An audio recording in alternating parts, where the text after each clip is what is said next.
Welcome to lesson number 3, and this is where we're going to be looking at soil science.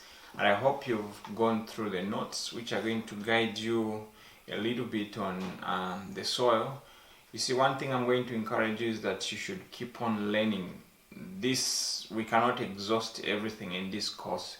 So it's something which is going to be an eye-opener, and please keep on studying and keep on learning. Be a student for life. So when we talk about the soil, this is our a resource which has got a lot of money above any resource, natural resource that we have in the world. But the sad thing is that this resource is being depleted slowly but sure. Like right now, about 23% of soil or the earth which is being used for agriculture is being depleted of the needed nutrients. And the rate at which this is happening is faster, and there is great fear that if needed precautions are not put in place, there is a danger that we are going to be faced with a deadly catastrophe. When you talk about the issue of climate change, conventional farming is contributing greatly because a soil which is not healthy, a soil which is depleted of humus and organic matter, cannot hold carbon. So that carbon is released into the air and causing imbalance of greenhouse gases. So it's very important that you and I have to work together to do the right thing and preserve the soil. So when you talk about the food which we eat, 95% of the food which we eat is coming from the soil. And you would wonder why some agendas are not being brought despite the consequences which result. So there are so many things which I look around when I see the results which are happening. Like, for example, when you see the consequences, the diseases which come as a result of drug abuse, as a result of beer drinking, these spirits, you'll find that there are so many consequences which are coming, but because someone somewhere is making money, these things are regularized. So it's this very thing which is happening also in the agriculture sector. The soil is being destroyed, the nutrients are being depleted, and it can no longer support life, but no one is stopping this. But one good thing is that you can do this, you can prevent, you can protect your soil at your farm. And doing that is something which is of very, very great importance, and it's a matter of urgency. So coming back to the soil is the growth media. So this is where we grow our crops.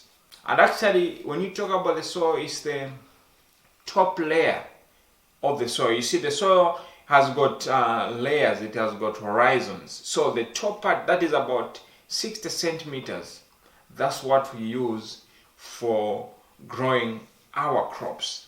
Now, I want us to look at 3 things why we should care for our soil and why the soil is very, very important.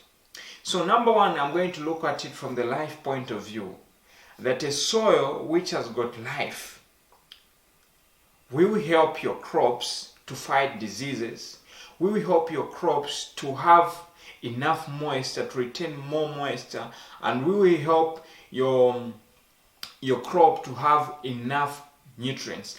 Being an organic farmer, you should understand how there is symbiosis in the soil, how one organism is helping the other to survive in harsh environments. Let's look at how life is in the bush, where man hasn't tempered. You find that trees are growing from one year to the other.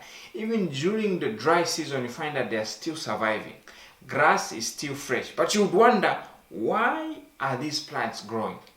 But when you start cultivating the land, you find that what you grow needs to be watered through and through. What you grow needs to be given fertilizer through and through. Whereas things in nature, they are just growing naturally. I think that is what we are looking for, and that is what we would want to achieve.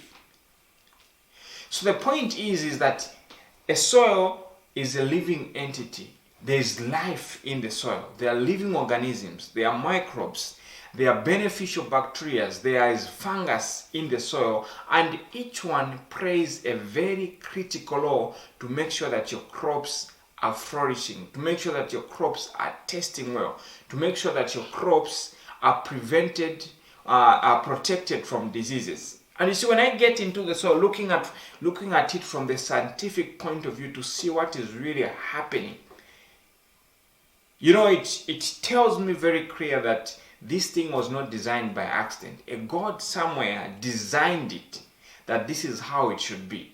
You see, you should love science. You should get to study things and understand why certain things are happening like that. So when I look into the soil and I look what is happening, you see, it brings joy to me that this is how things are happening. This is how nature does things. Let me begin with the issue of what is found in the soil.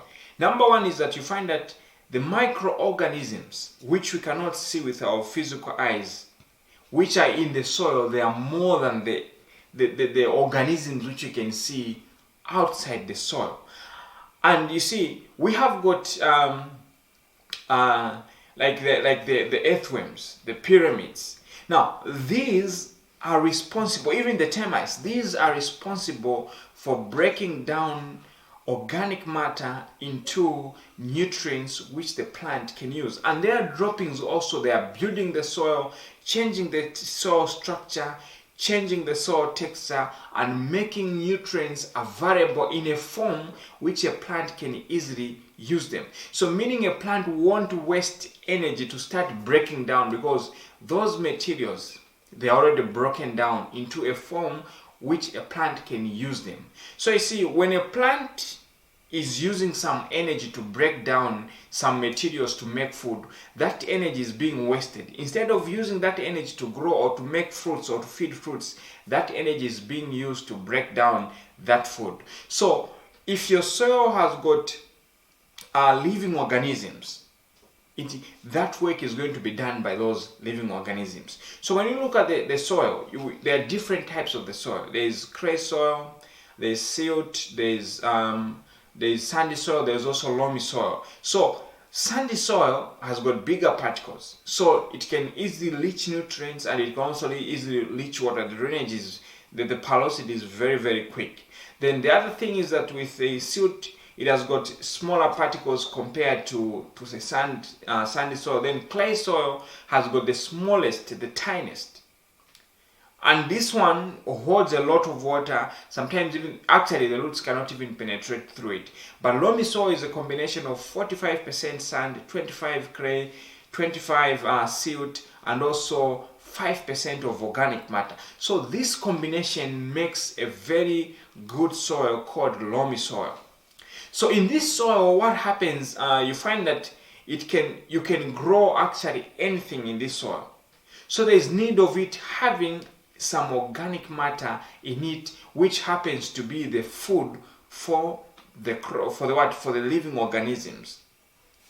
So looking at what the living organisms do in the soil is very important, meaning there is need of providing food for the living organism. Living organisms don't feed on chemicals, they don't feed on synthetic fertilizers, they feed on natural organic matter, and that is what they enjoy.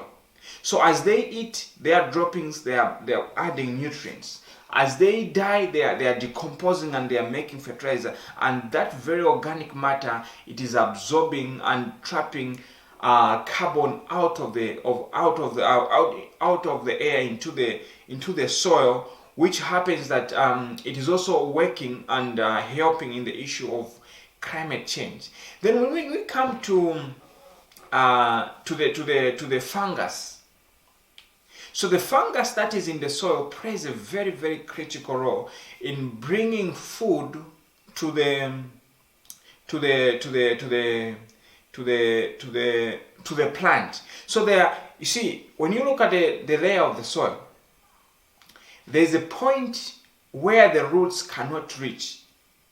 But there are other trees which exist, or there are other plants which have been in existence, or there are other plants which are existing around your garden. So I find that these bacteria they connect to those they connect to those trees, and also they go deep down where the roots cannot reach and get those nutrients, bring them to the plant. Then they are getting glucose from the plant, which the plant makes through photosynthesis. So there is that symbiosis which is happening, supporting the life of the other. This one is supplying the nutrients, and this one is supplying glucose, which these guys are using. So you find that they are working hand in hand.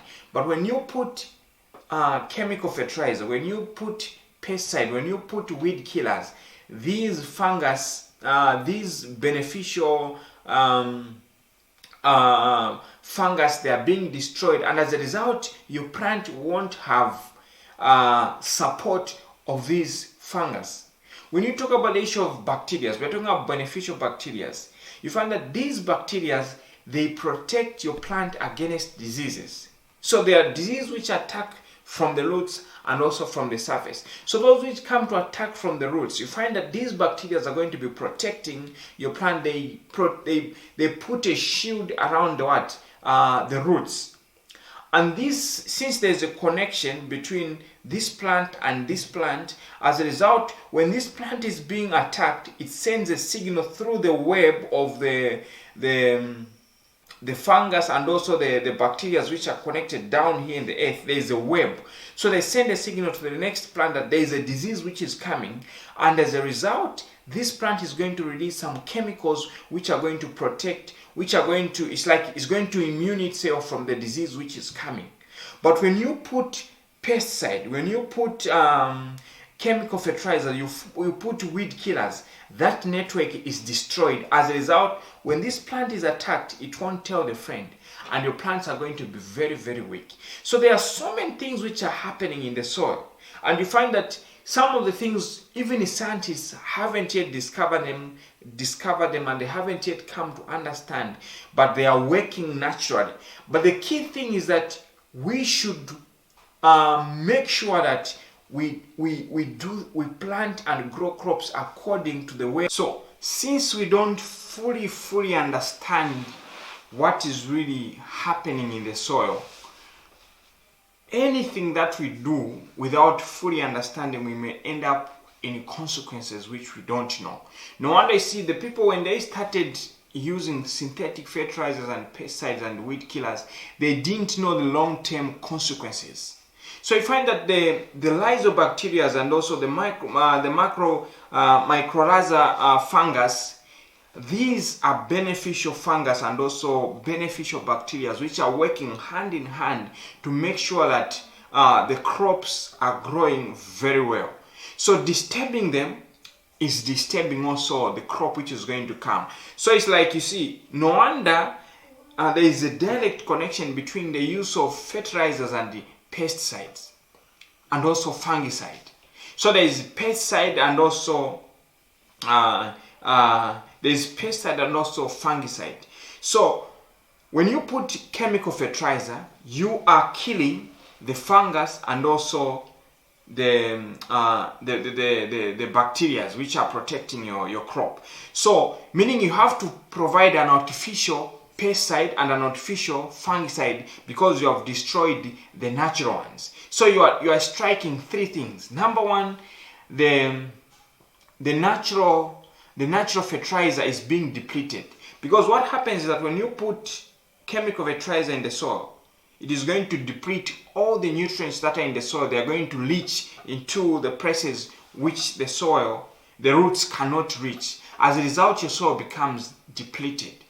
Therefore, the only solution which you think is to find is to use quick fix fertilizer, which is not taking care of the soil. Because the right formula is that you have to feed the soil, then the soil is going to feed your plant, then your plant is going to feed you. But when you just feed your plant without feeding the soil, is that you reach an extent whereby your soil cannot yield anything. Even when you use your fertilizer, it becomes acidic. And you remember, what you should know is that when the soil is acidic, it cannot hold nutrients. They easily leach into the soil, into the deeper layers of the soil, then make a hard pan, and that hard pan cannot be penetrated by the roots. then you say, oh, my soil is dead, my soil is dead. You have bewitched your soil. So all these things put together, they are working hand in hand to support the crops that are growing in your soil. So when you choose to be an organic farmer and you're practicing the right methods, you're going to find that your crops are going to be growing very, very well. And that web that is in the soil, which is built by the fungus and also by the beneficial bacteria, it transmits moisture.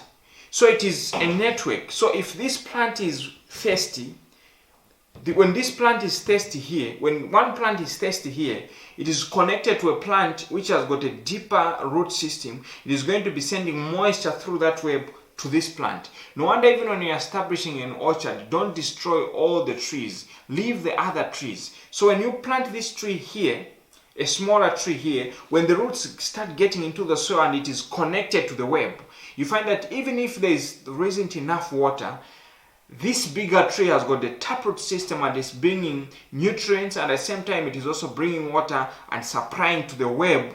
They are working hand in hand. You see, plants are not selfish like us. You see, when you go to a fruit tree, it's not bearing those fruits for itself. It is bearing for the people to eat, you and me to eat, even the birds.